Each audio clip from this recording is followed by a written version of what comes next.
आप इस नक्शे को ध्यान से देखिए। भारत का यह नक्शा 1912 का है, अंग्रेज सरकार ने इसे बनाया था, जिसमें पाकिस्तान भी दिखाई दे रहा है और भारत भी दिखाई दे रहा है। तो अविभाजित भारत का यह 113 साल पुराना नक्शा उस समय ब्रिटिश सरकार ने बनाया था। और आप इस नक्शे को बहुत ध्यान से देखिए, यह पूरा राज्य बॉम्बे प्रेसिडेंसी कहलाता था। अंग्रेजों की हुकूमत के दौरान भारत में राज्यों के नाम, उनका क्षेत्रफल और नक्शे आज से काफी अलग थे। उस दौर में बॉम्बे प्रेसिडेंसी में 3 राज्य आते थे, और वो 3 राज्य थे महाराष्ट्र का एक बहुत बड़ा हिस्सा, गुजरात और सिंध। इस बॉम्बे प्रेसिडेंसी की राजधानी होती थी बंबई, जिसे आज हम लोग कहते हैं मुंबई। तो उस समय अंग्रेज मुंबई में बैठकर सिंध पर शासन करते थे। पूरा बॉम्बे प्रेसिडेंसी एक हिंदू बहुल राज्य था। आप जो 3 हिस्से देख रहे हैं, नीले रंग में सिंध, पीले रंग में गुजरात और जो महाराष्ट्र का एक बड़ा हिस्सा है जो आप ब्राउन रंग में देख रहे हैं, तीनों मिलाकर बनता था बॉम्बे प्रेसिडेंसी। और यह नक्शा है 1912 का, और यह नक्शा प्रतीकात्मक है। तो यह पूरा बॉम्बे प्रेसिडेंसी हिंदू बहुल राज्य था।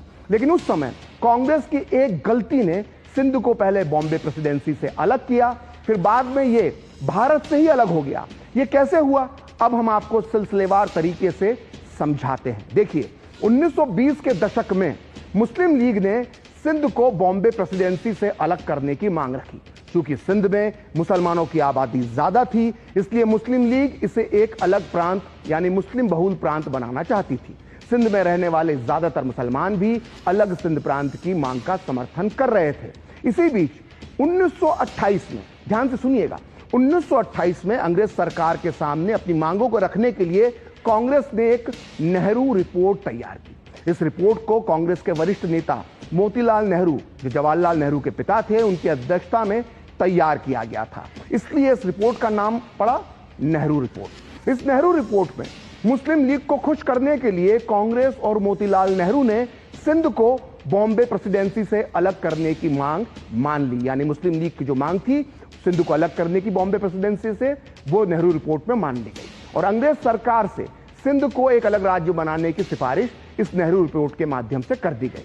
अंग्रेज पहले से ही तैयार बैठे थे, उन्होंने इस मांग को देर सवेर मान लिया। उस समय सिंध में रहने वाले ज्यादातर हिंदुओं ने अलग सिंध प्रांत का विरोध किया था। आखिरकार 1936 में सिंध को बॉम्बे प्रेसिडेंसी से अलग करके एक नया राज्य बना दिया गया। इसका सीधा असर देखने को मिला और सिंध एक मुस्लिम बहुल राज्य बन गया। अब आता है साल 1941।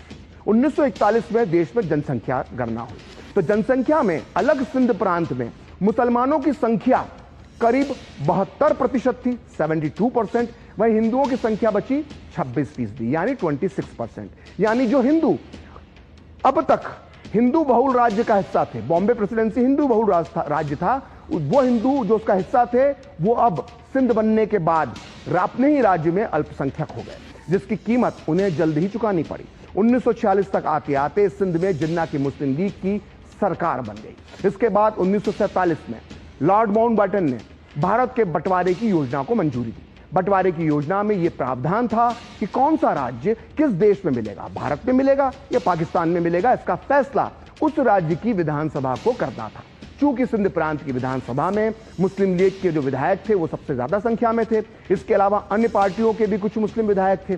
तो इन सभी मुस्लिम विधायकों ने मिलकर 26 जून 1947 को सिंध विधानसभा में पाकिस्तान के पक्ष में मतदान दे दिया, वोट दे दिया, और सिंध विधानसभा में यह प्रस्ताव पारित हो गया कि सिंध पाकिस्तान का हिस्सा होगा।